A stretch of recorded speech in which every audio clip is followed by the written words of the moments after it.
All right, our sample problem for number 2. The number of days a week Jasmine attends Zoom classes is related to the number of days she needs to watch her little sister.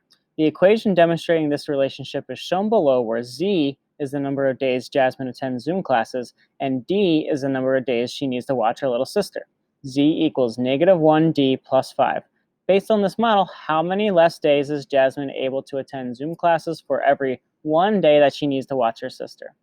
This is a confusing, worded question, but we need to take a step back and just think, what is it actually asking me? If I look at the wording of this problem, based on this model, how many less days? So how many less days? Well, what that's signifying to me is something to do with the slope, right? That's like a change, right? For every 1 day. That 1 day is really important. So if we think about our slope, well, we know that our slope is our change, and that's equal to our change in y units over the change in x units. Well, let's think about how this applies to our slope. Our slope is -1, right? So we know it's -1 over 1, but let's attach these units. What is my y units? Well, if we go back up here, it's my Zoom classes. So -1 Zoom classes.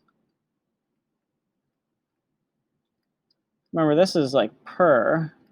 And then 1, my change in x units. Well, what's the x units? That's my days watching the sister. So days watching sister. So what we need to connect here is that this is what it's asking. How many less days per 1 day? Well, per 1 day, it's -1 less class, or days it's able to attend class. So the answer is that -1. So it's a fancy way of asking what is the slope. You need to pay attention to that. And the thing that really gives it away is when it talks about every 1 day, well, our slope is always over 1, and that's our days. See if you can apply that to the question number 2 that you're looking at.